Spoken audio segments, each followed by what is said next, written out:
Today you're going to learn about circadian rhythms, what they are, and how they control our behaviors and physiological functions. We'll also talk about sleep, what its functions are, and what dreams may mean. But first, your dad joke of the day. Why was the bicycle not able to stand on its own? Because it was too tired. Ha ha ha ha ha. All right, let's get to it. Circadian rhythms are physiological features that we all have. We can't control it and we can't really influence it very much. We may think we can, but we really can't. They exist to make animals more suited to the changing environment of day and night, but also seasons. So animals, including human beings, have evolved an internal mechanism that resides in the brain to prepare our bodies for needs that are modifying or changing based on day and night and seasons. Animals, for example, that hibernate in the winter need to prepare their bodies differently for hibernation than they do when they're not hibernating. Similarly, reproduction and offspring care, it makes more sense for animals to reproduce and have offspring in the spring and summer when food and access to resources is plentiful compared to the winter. Finally, migration, right? There are animals as well as birds that migrate, and they don't know what month of the year it is. Their bodies, based on the temperature and daylight, trigger this migration activity that makes them fly south for the winter or migrate across oceans to places where there are better resources in the winter or summer months, depending on which half of the hemisphere you live in. Humans, just like animals, also have a mechanism that prepares for day and night. We are less influenced by seasons than we are by day and night, the transitions of light and sunlight during the day and the absence of it at night. So circadian rhythms are repeated behaviors. So these are behaviors or physiology or activity that lasts about a day. So the word circa literally means about, and the word dian means day. So these rhythms are cyclical. They repeat about every 24 hours. Typically, the presence of the sun triggers or cues our internal clock to follow a 24-hour rhythm, but if we were to somehow happen upon a cave, or more importantly for individuals who work in spaces where they're not exposed to day and night cues, such as people working in submarines, for example, or people on the International Space Station, they are controlled by their own circadian rhythm. And so there is no need for sun cues because our internal clock, which I think is pretty incredible, ticks. It keeps track of its own time, but our internal clock follows a 24.3-hour day rather than a 24-hour day. But we typically don't have to worry about advancing our clock because the sun triggers a 24-hour rhythm. Circadian rhythms control behaviors such as the sleep-wake cycle, right? We tend to get more sleepy in the evenings or even in the middle of the day. That's your circadian rhythm. Our activity level, we might be more alert and more active and ready to go at different times in the day compared to others, but also temperature. So our temperature is the highest right before we go to bed and the lowest when we wake up.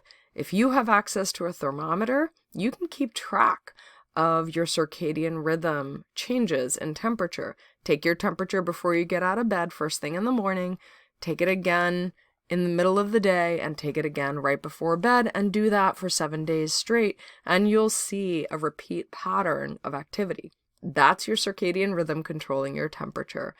Similarly, our alertness changes over the course of the day. It doesn't remain constant. We get less alert around late afternoon, which, many people may choose to take a nap or grab a cup of coffee at that point, as well as early evening when it's getting close to bedtime. Our sleepiness and alertness does not depend on how much sleep you get or the quality of the sleep that you get, but also on our circadian rhythm. So of course you're going to be more tired and sleepy the next day when you haven't slept well or you haven't gotten enough sleep, but your pattern of alertness, despite getting little or poor sleep, changes based on the time of day. What you're looking at here is the body temperature of a person who has not slept for 3 days straight, or I should say who stays awake for 3 days straight. And the act of sleeping is not what changes the body temperature. It's a physiological mechanism that happens automatically, involuntarily. And you'll see that there's this, regulated pattern, a cyclic pattern that repeats every day for the 3 days that the person stays awake. Similarly, if we measure kind of mean performance of a person, and that's like how alert or focused or clearly they're able to think, while we see kind of a downward shift in their performance, understandably, because they haven't slept for 3 days, you'll notice that there are peaks and troughs in this activity despite its overall decline. And what's amazing is on day 3, so 3 days after no sleep, the peak level of their performance is near similar to the first 24 hours that they remained awake. So clearly this demonstrates that circadian rhythms are not necessarily, performance is not necessarily based just on sleep amount and quality, but rather on your circadian rhythm and time of day. People are different in their circadian rhythms. If you consider yourself a morning person or a night owl, you likely have a different circadian rhythm than somebody who, is not a morning person or is not a night owl. We call this morningness and eveningness in the circadian rhythm field. Morning people or people who have a morningness circadian rhythm are more easy to wake up in the morning. They become alert quickly, and they tend to do their best work earlier in the day than later on in the night because they're more alert and awake. Evening people take a little bit longer to warm up. So these individuals, when they first wake up, may be groggy and tired. It may take them a couple of hours to kind of gear up and be ready and energized. Eveningness individuals tend to do their best work in the afternoon and evening. And so based on what type of circadian rhythm you have, you might want to use that information for things like picking classes, or when classes occur, or if you engage in shift work, when it would be best for you to, take your shift. What's interesting is that circadian rhythms change with age. Most young people tend to either be evening people, so have an eveningness circadian rhythm, or they are intermediate, which is they are not leaning to more morning or evening, they're kind of in the middle. However, most people who are older, specifically those over 65, tend to be more morning people. And to kind of illustrate the impact of circadian rhythm on performance of morning versus young adults, here is a memory performance test that was performed on young adults or older adults in either the morning or the afternoon. And they were tested for how many they got correct. Young adults performed worse in the morning compared to the afternoon, and the opposite was true of older adults. They performed better in the morning than they did in the evening, illustrating that young adults tend to have a more eveningness circadian rhythm, whereas older adults tend to have a morningness circadian rhythm. And so if you're curious about your circadian rhythm, you can scan this QR code that's going to bring you to a website that you can answer a bunch of questions, and it's going to calculate your score. And at the bottom of that questionnaire, you'll see kind of what the different score ranges mean, so you can learn a little bit about your circadian rhythm. All right, so if you've done any traveling, you have likely experienced something called a jet lag. Jet lag occurs when our internal circadian rhythm does not match the new environment or external cues that we're in, that we've traveled to. So when we travel across time zones, whether it's 1 or 2 or 6, it unfortunately takes a little while for our internal circadian rhythm to match the external cues. And so our internal clock is actually following the old time zone. And so there's a disconnect or an out of sync between the new environment that we're in and what our internal clock is following. And this often results in what's known as jet lag. Not everybody experiences jet lag, and some people are really severely affected by this. I've noticed as I've gotten older, I am more likely to experience jet lag than I did when I was younger if I traveled. And it represents kind of a period of discomfort. Some people might get really nauseous and sick, and they might be excessively tired at different times, understandably, but it's all the result of your internal clock not being in sync or in phase with your new environment or surroundings. You can take things like melatonin, for example, to reset your clock, but it's not going to be as effective as just letting your circadian rhythm kind of adjust on its own. It might speed up the adjustment depending on how many time zones you've traveled through, but you're still going to experience kind of a disconnect between your internal clock and the new environment when you travel time zones. What's really interesting is that when you travel west, so when we're going from the East Coast to the West Coast, it's actually a lot easier to adjust because we're just having to stay up later. Remember, our internal clock is actually longer than 24 hours, so our inclination is to have a longer running clock anyway, so it's much easier to adjust when you travel from east to west. The opposite is true if you're traveling west to east, because our circadian rhythm has to shorten, right? It's got to wake up earlier as opposed to just staying up late, and so traveling west to east is much, much harder to adjust than traveling east to west. So what's controlling our circadian rhythm? Incredibly, there is a brain area that actually ticks, much like the cogwheels of a clock that's keeping track of time. Biochemically, there is a brain area that keeps track of time too. And that's what gives rise to your 24.3 hour clock if you're not exposed to any sunlight cues. The part of the brain that ticks is an area of the hypothalamus that is called the suprachiasmatic nucleus, or the SCN. It is the biological clock. So it is the one that keeps track of time. It is the one that receives cues about daytime and nighttime from your eyes, and then communicates to the rest of your body what time of day it is. It also controls the secretion of melatonin. Many of you may be taking melatonin as a way to aid in sleep.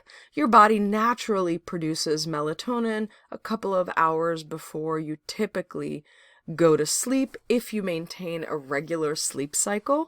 And it stays pretty high, peaking around 3 or 4 a.m. if you go to bed around 11, and then starts to slowly decline as you approach waking up. So if you're waking up around 7 o'clock, between 3 and 4 a.m., it starts to gradually decline and gets to the point where it's so low that it ends up triggering wakefulness. Melatonin is a hormone That's produced by a gland that resides deep within the brain called the pineal gland. And as I mentioned, melatonin rises right before you go to bed and then drops over the course of the night. Because melatonin is a cue that your body needs to be asleep, you can use it to treat jet lag. It's not 100% effective, and some people may not end up benefiting from taking melatonin, but it's worth a try because it doesn't really harm anything.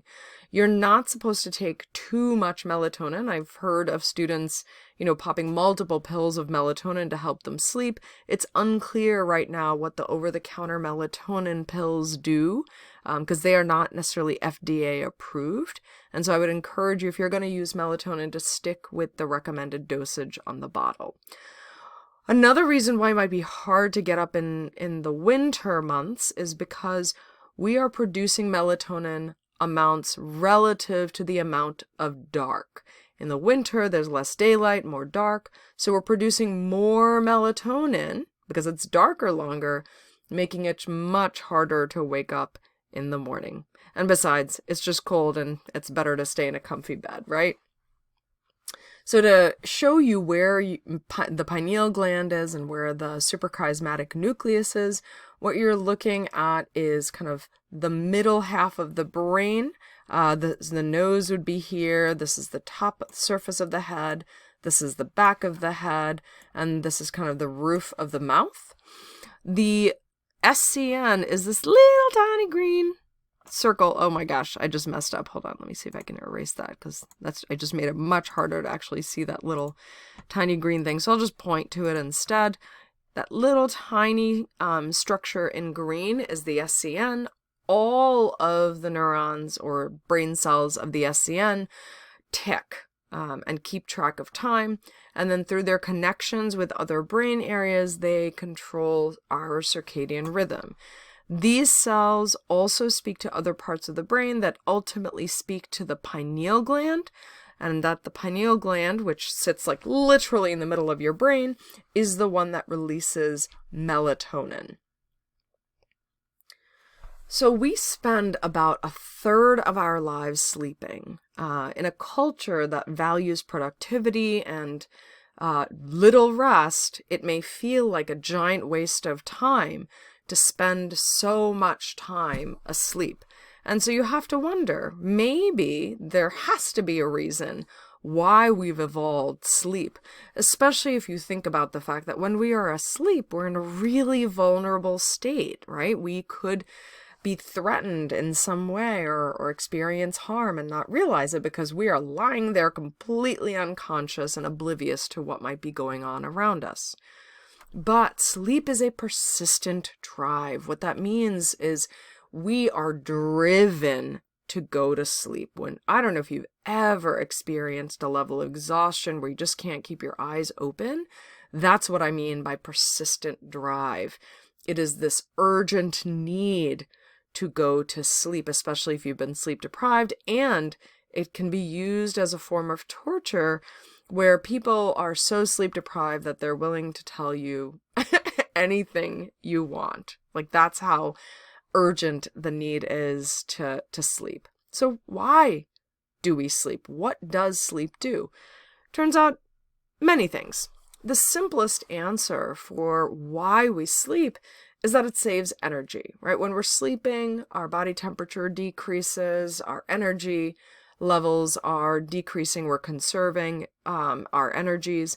So when it makes sense, when food is scarce and we're not able to find it, people are going to sleep longer at lower body temperature. This is also true of animals, particularly those that hibernate. So when we're maintaining a lower body temperature, we're expending less energy, and so we're saving energy for when we might actually need it, which is during the day. Whoops.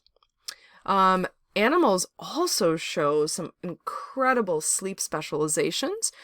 Predatory animals, so the animals that end up eating other animals, sleep more than animals that are typically the lunch for other animals. What's incredible is there's a bird called the bar-tailed godwit that migrates from the west coast of California crosses the entire Pacific Ocean, and ends up in either Australia or New Zealand. That flight takes 8 days, and that bird does not sleep at all for those 8 days, because if it does, it will land in the Pacific Ocean and die. So it's evolved a mechanism during the migration phase to suppress sleep. So animals, unlike humans, show these awesome sleep specializations that make it really interesting to consider how their brains regulate sleep.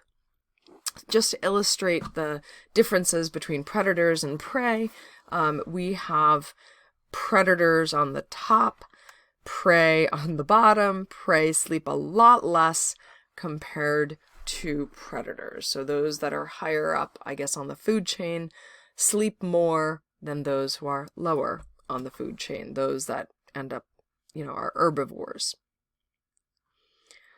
So some people need a lot less sleep than others. On average, people should be getting 7 hours of sleep per night.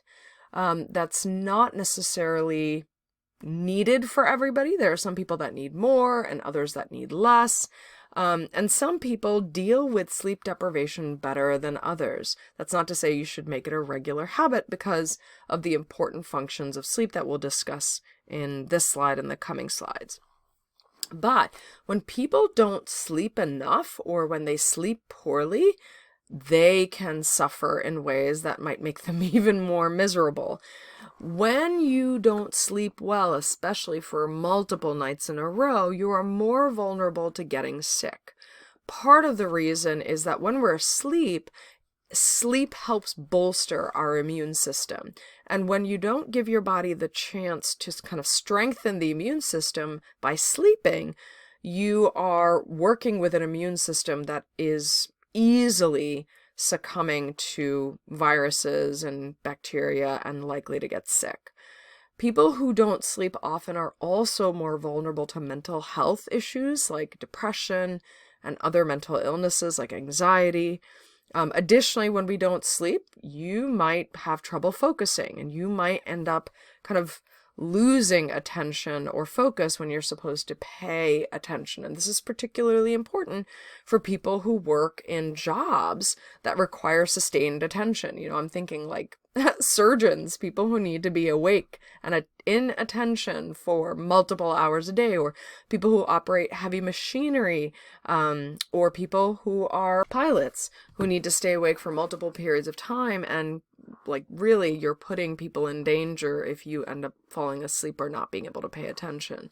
What's also interesting is this idea of sleep deprivation contributing to unethical behavior. When people are sleep deprived, they're more likely to engage in unethical behaviors like cheating or theft, and they reason at it under those sleep deprived conditions as being okay. Following sleep deprivation, what's happening is that there are groups of neurons that should be off when we're awake, but they're on because they are attempting to get us to sleep. And so what's happening is there are groups of neurons that should be off but aren't, and other groups of neurons that should be on and aren't. So it's kind of like this middle state of consciousness. What's crazy is that driving sleep deprived is as dangerous and as bad as driving drunk. So to illustrate, here is kind of a relationship between hours of wakefulness and mean relative performance on a task. And you'll see that as a person stays awake, the longer they stay awake, the worse their performance gets. If we compare that to somebody who's impaired, this is their blood alcohol concentration, you could superimpose these two lines and they would be identical. So driving while you're sleep deprived is just as bad as driving drunk. So what else does sleep do besides kind of bolstering our immune system and helping us stay awake? Sleep helps strengthen learning and memory. When you're sleeping, your brain is actually working, and what it's doing is it's helping strengthen connections between brain cells that were formed when you were awake. What is super helpful is if you've just studied a ton for an exam or for a new procedure or something related to your job, it's better if you go to sleep within the next 3 hours because it's going to help strengthen and solidify that memory. But that strength, those connections between brain cells will deteriorate if you don't go to sleep. So it's always good to get some sleep before you take an exam, for example, especially if you've studied a ton. Getting a good night's sleep also helps with learning the next day. So if you sleep well the night before and you take a really difficult class, learning becomes a lot easier than if you don't sleep so well the night before. What's really interesting is that people who've learned a new difficult motor task during the day end up activating the same brain areas when they are asleep. So it almost seems like sleep is your brain's opportunity to practice what it's learned during the day. And you may have experienced this. If you are a musician or if you work with your hands, you may have experienced a situation where you just couldn't get your fingers to do what you wanted them to do in the order that you needed them to. But after a good night's rest, it almost seems like, wow, magically you were able to perform or engage in that motor task that you were having difficulty with the night before. It's because sleep allowed your brain to practice. During sleep, some connections between neurons, which are brain cells, are modified. What that means is some connections are strengthened, but others are weakened. It keeps around those connections that are most important and makes those that are less strong even weaker. So let's talk about some stages of sleep. So you may have already heard that we kind of cycle through sleep, but there might be kind of a misunderstanding of what's considered deep sleep. Many people feel like when they're dreaming, they're in deep sleep. The opposite is actually true. So when we're sleeping, we transition through these 4 stages, actually 5 stages of sleep multiple times over the course of the night. So we typically go from wakefulness to stage 1, then transition to stage 2, then 3, and then 4. These 4 stages together are called non-REM sleep. REM sleep, which typically occurs after we transition back up to stage 1, REM sleep occurs after 1 cycle or in between cycles of sleep. And it is characterized by rapid eye movement. REM sleep is when dreaming occurs, and a lot of the important kind of practicing or restructuring in the brain occurs during REM. The way you can tell that you're in different stages of sleep are solely by measuring brain waves. So many of you may have watches that tell you if you're in light or deep sleep or if you're in REM sleep. It's not based on brainwave activity, and they're just taking a guess on your physical movements to determine what stage of sleep you're in.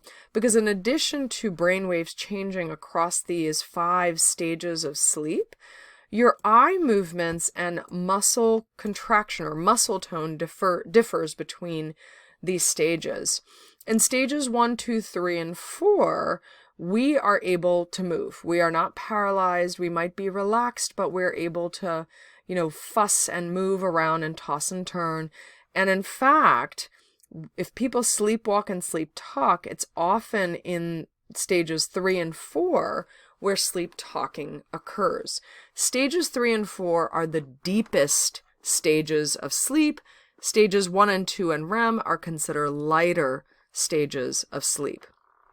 We're also not engaging in a lot of eye movements in stages 1 through 4. eye movements occur during REM.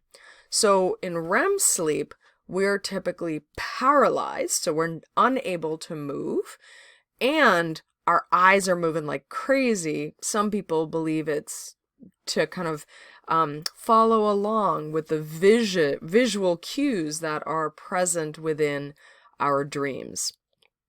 But if you believe that people who are sleepwalking or sleep talking were acting out their dreams, they are in fact not, because during the dream stage, during the REM stage, our bodies are actually completely paralyzed. So people, if they're sleepwalking or sleep talking, it's likely to occur in stages 3 or 4.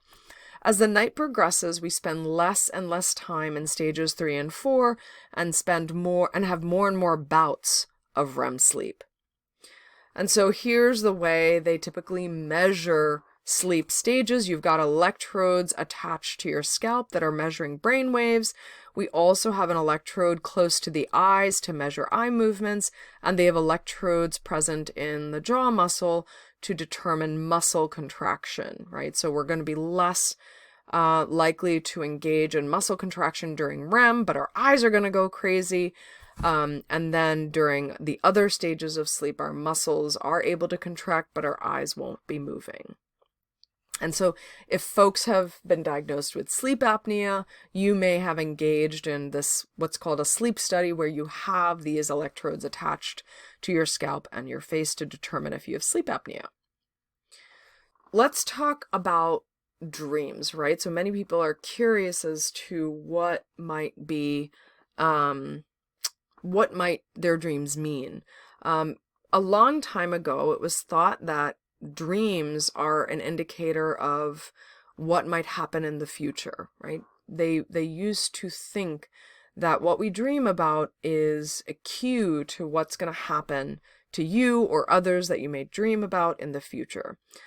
When scientists have studied dream diaries or studied dreams in the laboratory, they've noticed interesting things about dreams, but none of them have pointed to this idea that dreams kind of predict the future. What they've noticed is that as we get older, our dreams tend to be less happy. And so if you're younger, enjoy those dreams, because as you get older, your dreams are not going to be as fantastical or happy, apparently.